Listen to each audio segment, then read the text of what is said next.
नमस्कार, आप देख रहे हैं न्यूज 18 इंडिया। आपके साथ मैं हूं सबीना तामंग देशमुख। आज प्रधानमंत्री नरेंद्र मोदी के वाराणसी का दूसरा दिन है। दूसरा दिन महासम्मेलन महामंथन से जुड़ा हुआ है। कल का पूरा दिन किस तरह से श्री काशी विश्वनाथ कॉरिडोर के उद्घाटन और लोकार्पण के दौरान भव्य और दिव्य तस्वीर के तौर पर सामने आया, वो हर एक तस्वीर आप तक पहुंचाई। लेकिन आज का दिन भी महामंथन को लेकर, गुड गवर्नेंस के संदेश को लेकर बहुत ज्यादा अहम बताया जा रहा है। कुछ देर पहले प्रधानमंत्री नरेंद्र मोदी ने बीजेपी पदाधिकारियों, जिलाधिकारियों के साथ में BLW गेस्ट हाउस में बैठक की और उसके बाद अब यहां पर पहुंच चुके हैं, यानी कि प्रशासनिक जो भवन है इसमें ही मौजूद है वो 12 बीजेपी शासित मुख्यमंत्री, जिनके साथ ये महासम्मेलन महामंथन चल रहा है। गुड गवर्नेंस, सुशासन का संदेश जो है, मंत्र जो है प्रधानमंत्री नरेंद्र मोदी यहां पर दे रहे हैं। साथ ही साथ बीजेपी शासित राज्यों के जो 12 मुख्यमंत्री इस वक्त मौजूद हैं, उनकी तरफ से भी वो प्रेजेंटेशन अपने राज्यों को लेकर दिया जा रहा है, जिसके चलते प्रधानमंत्री नरेंद्र मोदी कई बार राष्ट्रीय स्तर पर भी कह चुके हैं कि अगर जनता ने हम पर विश्वास किया है तो जन जन की समस्याओं को सुलझाना हमारी प्राथमिकता है। तो इन राज्यों के मुख्यमंत्रियों से ये पूरा ब्यौरा लिया जाएगा प्रेजेंटेशन के जरिए कि कौन कौन से विकास काम अब तक हुए हैं, कौन कौन से विकास के जो कार्य हैं पाइपलाइन में है, किस तरह से विकास की जो इबारत है वो आगे बढ़ती रहनी चाहिए। और इसी को लेकर आज का जो मंथन है वो बेहद खास है। और ऐसे वक्त में जब साल के शुरुआत में ही 5 राज्यों के विधानसभा चुनाव सिर पर हैं, ऐसे में 5 राज्यों के मुख्यमंत्री यहां पर तो हैं ही जिनमें चुनाव यहां पर होने हैं, बाकी यानी कि कुल मिलाकर 12 राज्यों के मुख्यमंत्री यहां पर मौजूद है। बीजेपी शासित राज्यों के मुख्यमंत्री, उप मुख्यमंत्रियों की भी लंबी फहरिस्त इस दौरान यहां पर बैठक में मौजूद है। मकसद यही है ताकि जन जन तक अपनी उपलब्धियों को भी पहुंचाया जा सके और कौन कौन से विकास कार्यों को आखिर इन पिछले कुछ सालों में अंजाम दिया गया है, अपनी मंजिल तक पहुंचाया गया है, उसकी जानकारी भी यहां पर पहुंचाई जा सके। बीजेपी पदाधिकारियों से, जिलाधिकारियों से देखिए कुछ देर पहले जो बैठक हुई थी उसमें भी जो आपका इलाका है उसके हिसाब से क्या विकास हुआ है, किस तरह की समस्याएं सुलझी हैं, किस तरह से समस्याओं को सुलझाना है, किस तरह से कोई भी कोताही और लापरवाही नहीं बरतनी है, ये संदेश उसमें दिया गया है। लेकिन अब राज्य स्तरीय तौर पर यह महासम्मेलन, महाबैठक बेहद बेहद खास मानी जा रही है। मानसिकता ही केवल चुनाव को लेकर है।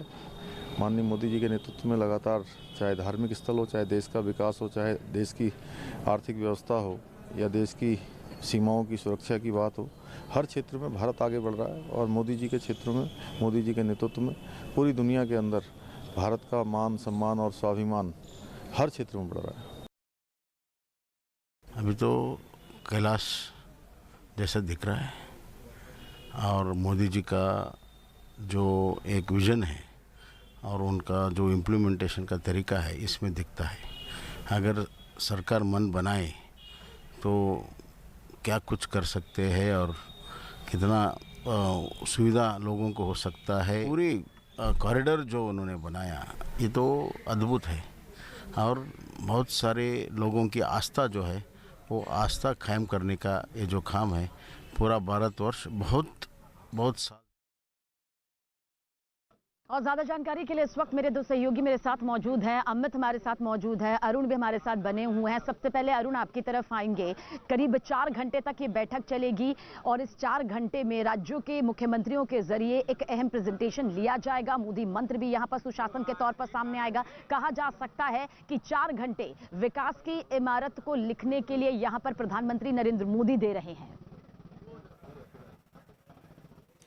देखिए सबीना, बीजेपी ऐसी पार्टी नहीं कि एक चुनाव के बाद कुछ दिन या कुछ महीने वह आराम करे और उसके बाद फिर तैयारी करे। बीजेपी और प्रधानमंत्री दोनों सतत कार्य में भरोसा रखते हैं और ऐसी पार्टी है जो हर चुनाव के लिए, जैसे हिंदुस्तान में चुनाव एक सतत प्रक्रिया है, वैसे ही बीजेपी में बैठक मंथन का दौर भी एक सतत प्रक्रिया है। और आज की जो बैठक है, जो प्रशासनिक भवन हमारे पीछे आप BLW में देख रहे हैं, इसमें मुख्यमंत्रियों के साथ जब प्रधानमंत्री उनसे बातचीत करेंगे तो अपने केंद्र सरकार की किन योजनाओं को कैसे चलाया, उनका अनुभव क्या है, वो एक मुख्यमंत्री के तौर पर भी दशकों काम कर चुके हैं गुजरात में, तो एक राज्य में किस तरह से अपनी योजनाओं को लोगों तक ले जाना है, गुड गवर्नेंस दिखे कैसे, काम करना एक बात होती है और लोगों को बताना कि आपके लिए काम हो रहा है और उनको जागरूक करना कि आप इस काम को, इसकी सुविधा को अवेल कीजिए, इस सुविधा को लीजिए प्रशासन से जाके, ये एक दीगर बात होती है। दूसरी बात होती है तो जब मुख्यमंत्रियों के साथ प्रधानमंत्री की ये बैठक चल रही है तो न सिर्फ वो अपने काम का लेखा जोखा देंगे बल्कि जो बीजेपी शासित राज्यों के मुख्यमंत्री वो भी अपने काम का लेखा जोखा देंगे और बीच का सारी बातों, सारे बिंदुओं को मिला करके एक रोड मैप बना के, एक ब्लूप्रिंट बना करके अगले साल जो 5 राज्यों में विधानसभा चुनाव होने हैं उनमें कैसे जनता के बीच जाना है, वोटरों के बीच जाना है, उसकी भी तैयारी होगी। मंथन तो हो ही रहा है और इस महामंथन से चुनाव में जीतने का गुरुमंत्र प्रधानमंत्री नरेंद्र मोदी की तरफ से मुख्यमंत्रियों को दिया जाएगा, क्योंकि 2024 में अगर सत्ता में वापसी करनी है तो 2022 में उत्तर प्रदेश जैसे बड़े राज्य में सरकार की वापसी जरूरी है। और आपने देखा था कि किस तरह से प्रधानमंत्री से लेकर के सब लोग क्लियर हैं योगी आदित्यनाथ के नाम पर कि उनको ही मुख्यमंत्री बनना है और ये ऐलान पहले ही कर दिया गया ताकि कोई कंफ्यूजन न रहे पार्टी के अंदर, लीडरशिप के अंदर। बिल्कुल अरुण, तो गुरुमंत्र यहां पर प्रधानमंत्री नरेंद्र मोदी के जरिए दिया जाएगा बीजेपी शासित राज्यों के इन 12 मुख्यमंत्रियों को। लेकिन इस बीच ये जानकारी भी आप तक पहुंचा दें कि अयोध्या में 11 मुख्यमंत्री और 3 उप मुख्यमंत्री रवाना होंगे जब ये पूरा सम्मेलन यहां पर खत्म हो जाएगा, जब सुशासन और गुड गवर्नेंस का पाठ यहां पर पीएम नरेंद्र मोदी के जरिए दिया जाएगा। लेकिन अयोध्या की तरफ जो रुख यहां पर किया जाएगा उसकी डिटेल आप तक यहां पर पहुंचाते हैं। देश के 11 मुख्यमंत्री और 3 उप मुख्यमंत्री आज शाम को अयोध्या पहुंच जाएंगे और ऐसा पहली बार हो रहा है जब अयोध्या में इतने बड़े स्तर पर ये पूरा मुख्यमंत्रियों का जमावड़ा जो है वो लगता हुआ नजर आता है। जो जानकारी मिल रही है उसके हिसाब से आज शाम तक ये सभी मुख्यमंत्री और 3 उप मुख्यमंत्री जो हैं अयोध्या पहुंच जाएंगे। पूरा इंतजाम यहां पर किया गया है। 15 दिसंबर यानी कि कल रामलला के दर्शन इन सभी के जरिए किए जाएगा और जिला प्रशासन हाईवे स्थित होटल्स में इनके रहने की जो व्यवस्था है वो पूरी तरह से की गई है। मकसद यही है कि सुशासन की जो ये पूरी प्रक्रिया प्रधानमंत्री नरेंद्र मोदी ने सत्ता पर काबिज होने के बाद से शुरू की है उस पर किसी भी तरह से ब्रेक ना लगे, ये बल्कि रफ्तार के साथ आगे बढ़ती रहे। यही वजह है कि सिर्फ औपचारिक तौर पर कॉरिडोर का उद्घाटन करके पीएम मोदी ने यहां से रवानगी नहीं की, बल्कि देखिए किस बड़े स्तर पर ये पूरा महामंथन उनके जरिए सामने आ रहा है। ये बड़ा सम्मेलन सामने आ रहा है और इसे महज सम्मेलन के हिसाब से नहीं बल्कि उस रणनीति और उस स्ट्रेटेजी के हिसाब से लेना होगा जिसे प्रधानमंत्री नरेंद्र मोदी की दूरदर्शिता का ही एक सबसे अहम हिस्सा माना जाता है। क्योंकि अब चुनावी माहौल भी बहुत करीब है, ऐसे में सभी पार्टियों ने अपनी कमर कस ली है और अगर एक बार फिर से जनता का विश्वास जीतना है, सबका साथ, सबका विश्वास, सबका प्रयास लेकर जिस मंत्र को पीएम मोदी लगातार आगे बढ़ते रहे हैं उसी की ये सबसे बड़ी तस्वीर आज वाराणसी से, काशी से सामने आ रही है, प्रशासनिक भवन से सामने आ रही है। BLW में जिस तरह से पूरी ये बैठकों की तस्वीर नजर आई उसके जरिए सामने आ रही है और अयोध्या में यानी कि रामलला के दर्शन भी यहां पर 11 मुख्यमंत्री और 3 उप मुख्यमंत्री करते हुए नजर आएंगे। अमित हमारे साथ बने हुए हैं। अमित, क्या कुछ आगे की और तस्वीर यहां पर नजर आती हुई दिखाई देती है? देखिए, प्रधानमंत्री नरेंद्र मोदी देश के प्रधानमंत्री बनने से पहले वो मुख्यमंत्री थे और उन्हें मालूम है कि अमित, मेरी आवाज आप तक पहुंच पा रही है? तो जानना चाहेंगे कि आज का ये जो पूरा कार्यक्रम है, क्योंकि अभी सर्ववेद मंदिर तक भी होकर जाएगा, महामंदिर और जिसे महाधाम का, लेकिन फिलहाल ये सियासी महामंथन। जी हाँ, बिल्कुल। मैं ये कह रहा था शबीना कि प्रधानमंत्री नरेंद्र मोदी प्रधानमंत्री बनने से पहले मुख्यमंत्री थे और उन्हें मालूम है कि राज्य में किस तरीके से काम होता है और राज्य का जो काम है उसे किस तरीके से जनता के बीच में लेकर जाना है। और जिस तरीके से अरुण बता रहे थे कि चंद महीनों बाद जिस तरीके से उत्तर प्रदेश समेत 5 राज्यों में 2022 में चुनाव होने वाले हैं, तो ये 2024 का सेमीफाइनल भी माना जा रहा है। तो सबसे पहले तो मैं एक तस्वीर दिखा दूं। देखिए, ये प्रशासन भवन है, एडमिनिस्ट्रेटिव ऑफिस। इसी के अंदर तमाम मुख्यमंत्रियों के साथ जो है प्रधानमंत्री लगातार बैठक कर रहे हैं और सभी मुख्यमंत्री की तरफ से प्रधानमंत्री को प्रेजेंटेशन दिया जाएगा कि कौन कौन से विकास कार्य उनके यहाँ चल रहा है, कितने आगे बढ़ चुका है और उसके बाद उन विकास कार्यों को किस तरीके से जनता के बीच में लेकर जाना है। ये गुरुमंत्र जो है प्रधानमंत्री नरेंद्र मोदी अपने तमाम मुख्यमंत्रियों को देंगे। और 2022 का चुनाव जो है एक तरीके से सेमीफाइनल माना जा रहा है 2024 में। और सवीना, जिस तरीके से हमने कल देखा कि जिस भव्यता और दिव्यता के साथ काशी कॉरिडोर का उद्घाटन हुआ, उसके बाद गंगा आरती हुई। गंगा आरती में क्रूज के जरिए गंगा आरती को देखा प्रधानमंत्री नरेंद्र मोदी और तमाम मुख्यमंत्रियों ने उस गंगा आरती को देखा। तो वो सब तमाम जो 2014 में जो बातें प्रधानमंत्री के द्वारा कही गई थी जब वो संसदीय चुनाव लड़ने के लिए यहाँ पर पहुंचे थे कि किस तरीके से कल्चर को आगे लेकर काशी को आगे बढ़ाना है, काशी को विश्व पटल पर लेके जाना है, तो वो तमाम तस्वीरें कल बीते कल वहां से दिखी गंगा आरती के समय में, और कल की गंगा आरती जो महादेव को समर्पित थी, तो जाहिर तौर पे ये सब बातें जनता के सामने किस तरीके से पहुंचाना है तो उस पर खास जोर दिया जा सकता है। मैं एक बार फिर से आपको तस्वीरें के जरिए यहाँ पर दिखाना चाहूंगा कि इसी बिल्डिंग में, इसी प्रशासन भवन में जब भी प्रधानमंत्री नरेंद्र मोदी काशी आते हैं, बनारस आते हैं, या यूं कहें वाराणसी आते हैं, तो यहीं पर BLW कहें या DLW करें, यहीं के गेस्ट हाउस में वो रहते हैं, और जितने भी उनके बड़े मीटिंग्स होते हैं वो सभी एडमिनिस्ट्रेटिव ऑफिस में ही यहाँ पर वो करते हैं। तो एक तरफ से कहा जाए तो प्रधानमंत्री का ये रिहाइश है BLW। तस्वीरें आप देखिए किस तरह से प्रधानमंत्री नरेंद्र मोदी के वाराणसी के पहले दिन की ये तस्वीर है। दूसरे दिन की हर तस्वीर भी आप तक पहुंचा रहे हैं। मां गंगा में आस्था की डुबकी प्रधानमंत्री नरेंद्र मोदी ने यहां पर कल पहुंचते ही लगाई और इसके बाद पुष्प अर्पित किए, कलश में जल को भरा, माला का जाप भी पीएम मोदी के जरिए किया गया, डमरू वादन भी यहां पर हुआ, और उसके बाद श्री बाबा विश्वनाथ का जलाभिषेक, सभी नदियों से जो पवित्र जल लाया गया था उसमें मां गंगा का जल अर्पित किया गया, और कुछ इस तरह से श्री बाबा विश्वनाथ कॉरिडोर का लोकार्पण और उद्घाटन जो है भव्य और दिव्य तरीके से किया गया। ये 6 तस्वीरें इस वक्त आपके सामने मौजूद है जो ये बताती है कि किस तरह से वाराणसी की जो महत्ता है, जो प्रधानमंत्री नरेंद्र मोदी ने अपने शब्दों में कही थी, उसे आखिरकार साकार भी यहाँ पर किया है। और अरुण भी हमारे साथ बने हुए हैं। अरुण, क्या कुछ ये पूरी तस्वीरें जो कल की सामने आई, जो आज की सामने आ रही है, भविष्य के राजनीतिक सफर को किस तरह से मजबूत करती है, भविष्य में विकास और विरासत को किस तरह से आगे प्रधानमंत्री नरेंद्र मोदी के जरिए ले जाती हुई दिखाई देती है? अरुण, देखिए सबीना, राजनीतिक बहस, राजनीतिक बातों और राजनीतिक मंथन के इतर एक एंगल ये भी है कि प्रधानमंत्री जब सारे मुख्यमंत्रियों को एक दिन पहले काशी बुलाते हैं, उनके साथ क्रूज में गंगा आरती देखते हैं, उनके साथ लंच और डिनर करते हैं, उनके साथ बैठक करते हैं, तो एक पर्सनल टच देने की भी कोशिश है, एक व्यक्तिगत संबंधों को बढ़ावा देने की भी कोशिश है। और प्रधानमंत्री और मुख्यमंत्री के बीच जितना तारतम्य हो, जितना कोऑर्डिनेशन हो, तो राज्य और केंद्र दोनों जगह अगर एक सरकार है, डबल इंजन की सरकार जिसको कहते हैं, तो ज्यादा अच्छे तरीके से वो काम कर सकती है। तो प्रधानमंत्री का एक पर्सनल टच भी है जब उनके साथ वो रह रहे हैं, और खास तौर से योगी आदित्यनाथ, क्योंकि बीच में कई तरह की पॉलिटिकल चर्चा होती है, विपक्षी कई तरह के सवाल उठाते हैं। एक तस्वीर आपने देखी होगी जब पूर्वांचल एक्सप्रेस वे का उद्घाटन हो रहा था, उस दौरान मुख्यमंत्री थोड़ा पीछे छूट गए थे। उस तस्वीर पर बहुत ज्यादा विरोधियों ने हंगामा किया था और हमला किया था। उसके बाद से आप देखिए कि प्रधानमंत्री लगातार, नरेंद्र मोदी लगातार मुख्यमंत्री योगी आदित्यनाथ के साथ एक फ्रेम में नजर आ रहे हैं, चाहे वो गंगा आरती की बात हो, चाहे वो विश्वनाथ कॉरिडोर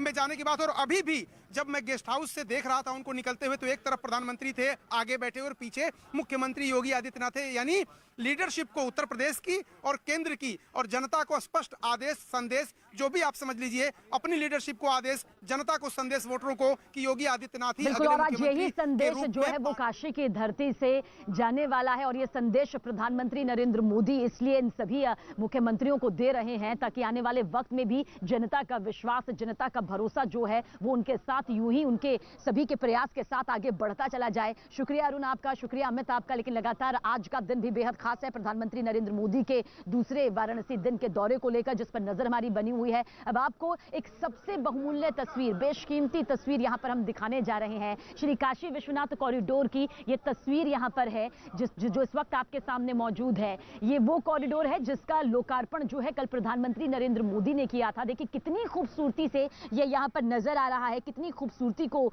इस तस्वीर के जरिए यहां पर आप देख सकते हैं। धाम परिसर को रंग बिरंगी लाइट से यहां पर सजाया गया, जो कि इसकी खूबसूरती को कई गुना बढ़ा रही है, जो कि इसकी खूबसूरती में चार चांद लगा रही है। श्रद्धालु सैलानियों के लिए यह हमेशा से आकर्षण का केंद्र रहा है। यही वजह है कि पीएम मोदी ने कहा कि वाराणसी, काशी जो है वो आकर्षित भी करती है और आश्चर्यचकित भी करती है। दिन के उजियारे के साथ रात के अंधेरे में भी बाबा का ये अद्भुत धाम देखिए किस तरह से चमक रहा है, जगमगा रहा है। और रात के अंधियारे में विश्वनाथ धाम की खूबसूरती देखिए कितनी बहुमूल्य तरीके से यहाँ पर सामने आ रही है। और इसके पीछे की सबसे बड़ी वजह यही है कि जिस नक्काशी के साथ, जिस खूबसूरती के साथ, जिस मेहनत के साथ, जिस संयम के साथ श्री काशी विश्वनाथ कॉरिडोर को बनाया गया है वो बहुमूल्य है। कई पत्थरों से इसे, खास पत्थरों से इसे तराशा गया है, बहुत बारीकी से इसमें नक्काशी के जरिए इसे उकेरा गया है। और यही वजह है कि ये पूरी तस्वीर इस वक्त यहाँ पर दिखाई दे रही है। वहीं पर प्रधानमंत्री नरेंद्र मोदी ने बीती रात काशी विश्वनाथ मंदिर का दौरा भी किया, उसकी तस्वीर भी यहां पर दिखाते हैं। लोगों की खुशी यहां पर नजर आई प्रधानमंत्री नरेंद्र मोदी के वाराणसी में कदम रखते ही। प्रधानमंत्री नरेंद्र मोदी के साथ यूपी के सीएम योगी आदित्यनाथ भी यहां पर रहे और कहा जा सकता है इन तस्वीरों के साथ में कि प्रधानमंत्री नरेंद्र मोदी ने विश्वनाथ मंदिर के विकास कार्यों का जायजा लिया। मंदिर की व्यवस्था को लेकर सीएम योगी से वो बातचीत करते हुए भी नजर आए। तो दूसरी तरफ PM Modi Varanasi railway station भी गए। रेलवे स्टेशन को देखिए किस तरह से दुल्हन की तरह बेहद खूबसूरती के साथ में सजाया गया था।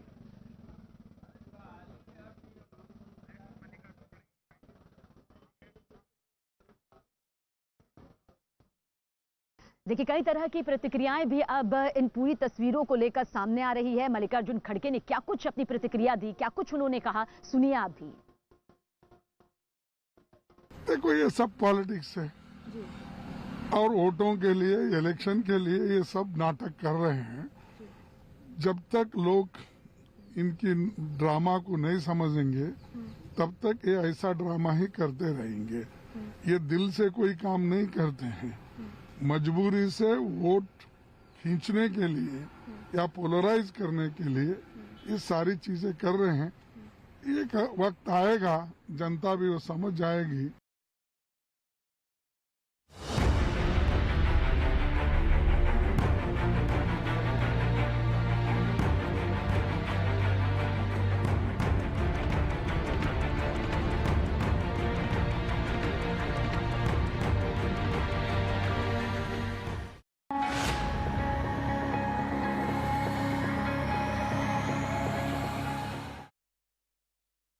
जम्मू कश्मीर के श्रीनगर के पंथा चौक इलाके में हुए आतंकी हमले में एक एएसआई समेत 3 जवान शहीद हो गए हैं। जम्मू कश्मीर पुलिस के जो जवान शहीद हुए उनमें एएसआई गुलाम हसन, 2 कांस्टेबल रमीज अहमद और शफीक अली शामिल हैं। शहीद शफीक अली रियासी जिले के रहने वाले हैं जिन्हें जम्मू कश्मीर पुलिस की तरफ से श्रद्धांजलि दी गई। 2 तस्वीरें हम आपको दिखाने जा रहे हैं। पहली तस्वीर रियासी जिले की है जहां शफीक अली को श्रद्धांजलि दी गई। वहीं दूसरी तस्वीर श्रीनगर की है जहां पुलिस के जवानों ने शहीद कांस्टेबल रमीज अहमद को श्रद्धांजलि दी है। तो आतंकियों ने एक बार फिर कायराना हरकत की है। पुलिस जवानों की बस पर पीछे से अटैक किया। जब तक जवान संभल पाते तब तक आतंकी के इस हमले में एक एएसआई समेत पुलिस के 3 जवान शहीद हो गए। 2 तस्वीरें हम आपको दिखा रहे हैं। शहीद शफीक अली को वहां पर श्रद्धांजलि दी जा रही है। जम्मू कश्मीर के रियासी जिले के रहने वाले थे। वहीं शहीद रमीज अहमद को श्रीनगर में श्रद्धांजलि दी जा रही है।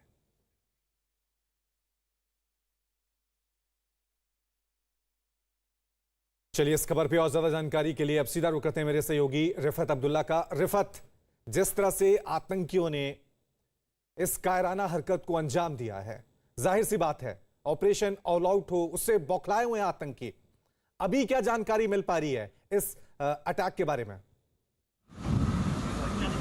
देखिए, सबसे पहले मैं बता दूं कि इस वक्त रीथलिंग सेरेमनी हुई रमीज की, जो आज जख्मी किताब ना लाकर चल बसा। कुल मिला के 3 जो पुलिस के लोग थे जो जख्मी हो गए थे, कुल 14, उसमें से 3 जख्मी किताब ना लाकर चल बसे और इनकी रीथलिंग सेरेमनी आज मुनक्कद हुई है। इस वक्त हम श्रीनगर में हैं। आप देख सकते हैं यहाँ पे पुलिस और सीआरपीएफ और सिविल एडमिनिस्ट्रेशन के आला ऑफिसर्स हैं। उन्होंने ट्रिब्यूट पेश किया, रमीज को सल्यूट दिया, उनको आखिरी सलाम पेश किया। और अभी हम कोशिश करेंगे आईजी से बात करने की। आईजी यहाँ पे हैं। तो अब देखेंगे कि आईजी क्या कहेंगे इस सिलसिले में। अभी वो मीडिया से बात करेंगे और डिटेल्स बताएंगे इस अटैक से मुतल्लिक, वो डिटेल्स बता देंगे। यहाँ ठीक है इस हमले के बारे में सर, मौका है सर, मौका नहीं है सर। ठीक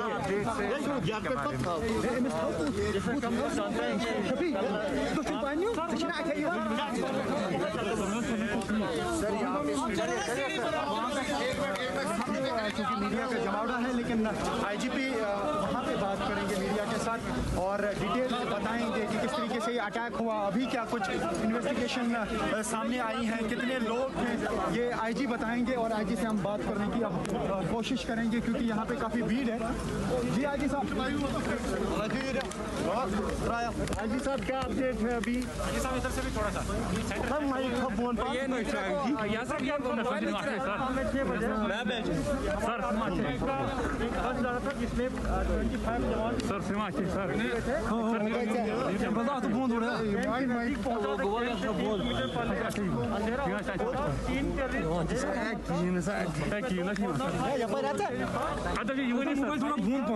जिसमें हमारे जवान जख्मी हो गए, उसको हम लोग हॉस्पिटल ले गए, 2 हॉस्पिटल में मार्टीरियम को प्राप्त किए।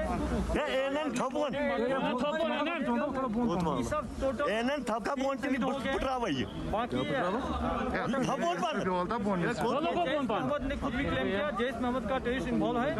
हमारे जवानों ने काफी फायरिंग किया था, जिसमें एक आतंकवादी जख्मी हुआ है, उसका ब्लड स्पॉट काफी दूर तक देखा गया है। ये क्रू से पाम्पर और तराल तरफ भागने में कामयाब हो गया, उसको हम लोग ट्रैक कर रहे हैं। बहुत जल्दी इस ग्रुप को हम लोग न्यूट्रलाइज कर लेंगे। और सबसे बड़ी बात है कि हमारे जवानों ने इतना अच्छा, उनका मकसद था कि अटैक करके वेपन स्नैचिंग करने का, और हमारे जवान ने रिटेलिएट से बहुत अच्छा से किया, एक भी वेपन स्नैचिंग नहीं हो पाया। और इस ग्रुप को हम लोग बहुत जल्दी न्यूट्रलाइज करेंगे।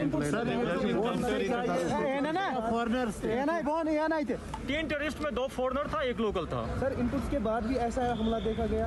देखिए कि हम सब जानते हैं कि उस रोड पर जब गाड़ी हमारी जा रही थी तब तक आरोपी विड्रॉ हो चुकी थी, अंधेरा था और वहाँ पर कोई लाइटिंग अरेंजमेंट भी रोड पर नहीं था।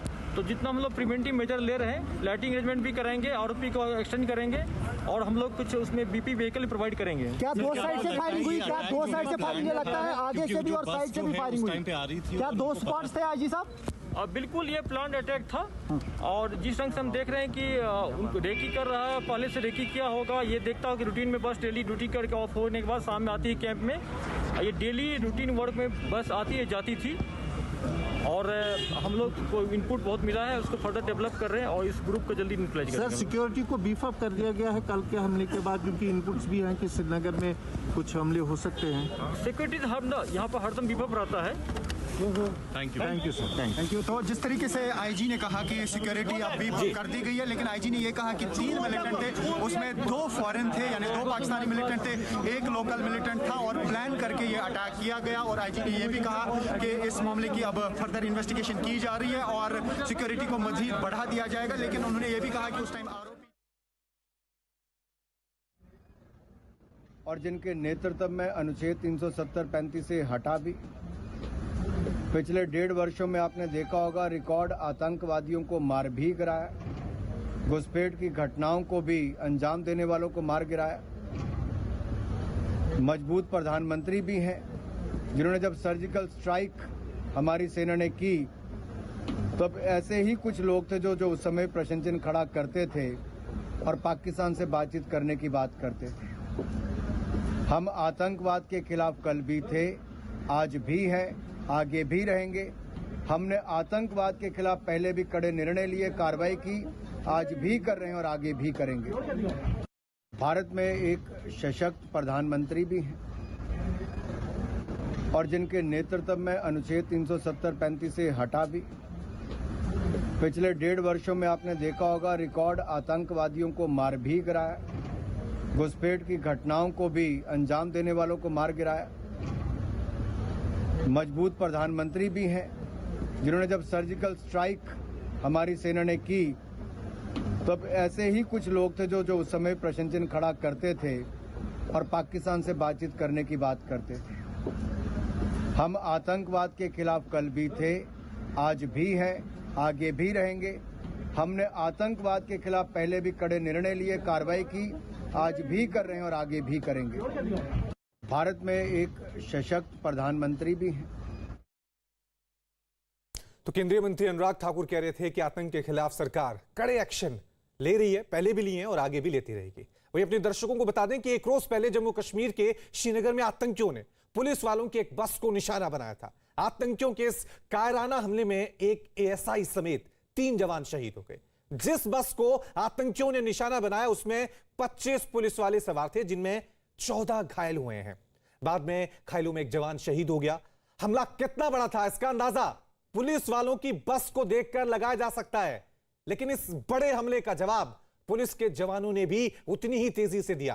पुलिस वालों की जवाबी फायरिंग में एक आतंकी के घायल होने की खबर है, जो वहां से भाग निकला। आतंकी हमले की खबर मिलते ही पूरे इलाके को जवानों ने घेर लिया और भागे हुए आतंकियों की तलाश शुरू कर दी। बताया गया कि इस आतंकी हमले की खुफिया जानकारी सुरक्षा बल को पहले से थी, जिसके बाद पिछले 3 दिनों से शहर के अलग अलग इलाकों में जम्मू कश्मीर पुलिस और सेना ने पेट्रोलिंग तेज कर दी थी। यही वजह थी कि आतंकियों ने इस हमले के लिए शहर के बाहर का इलाका चुना है और देश के जवानों पर पीठ के पीछे से वार किया है। ये तस्वीरें देखकर आप अंदाजा लगा सकते हैं कि किस तरह से आतंकियों ने इस हमले को अंजाम दिया।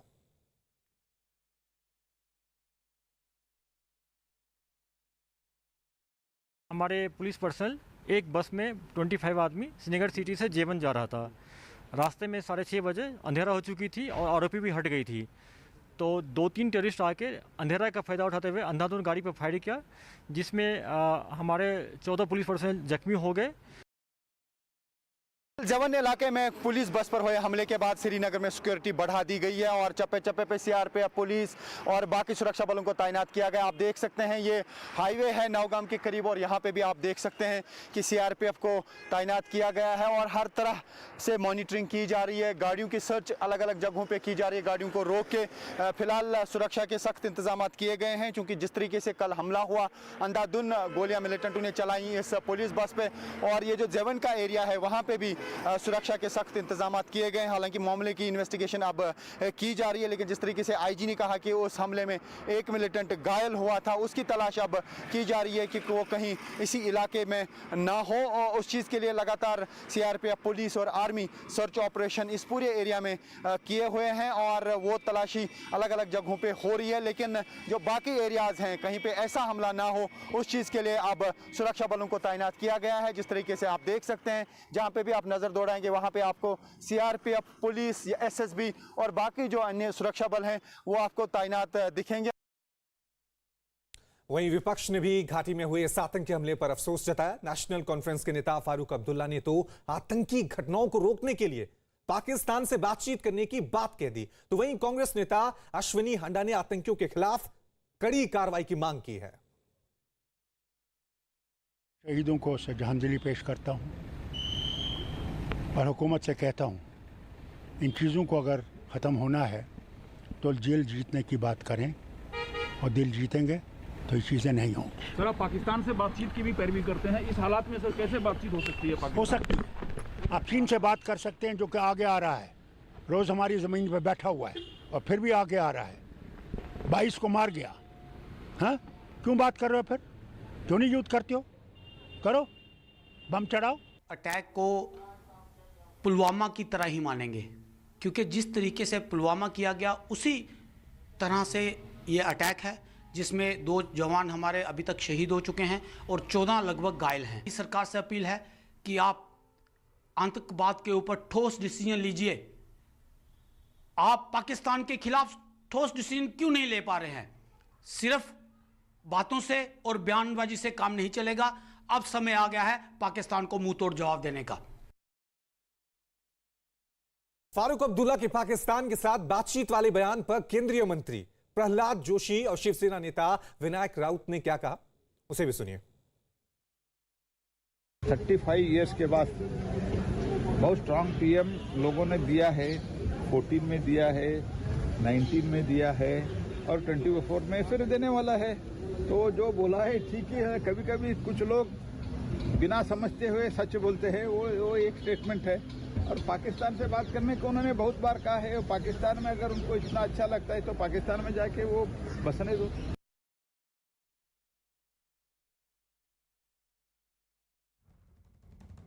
और बड़ी खबर आपको बता दें, पुंछ में एक आतंकी मारा गया है। श्रीनगर आतंकी हमले में पर्दाफाश। बड़ी खबर आपको बता दें, 2 पाकिस्तानी हमले में शामिल हैं। एक आतंकी मार गिराया गया है।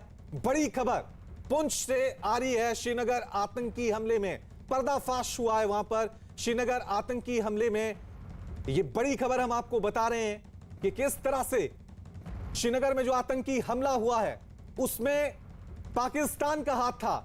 3 आतंकी थे, जिसमें 2 आतंकी पाकिस्तान से आए हुए थे, 2 आतंकी पाकिस्तानी थे, 1 लोकल था। जम्मू कश्मीर के आईजी विजय कुमार ने अभी यह जानकारी दी है। उन्होंने कहा कि आतंकियों का मकसद बड़ा था, बस पे अटैक करना, पुलिस से हथियार छीनना, लेकिन आतंकी अपने इस प्लान में कामयाब नहीं हो पाए। पुलिस के जवानों ने करारा जवाब दिया और एक आतंकी को गोली लगी है, जिसे ट्रैक करने की कोशिश की जा रही है। बड़ी खबर श्रीनगर आतंकी हमले से जुड़ी हम आपको बता रहे हैं।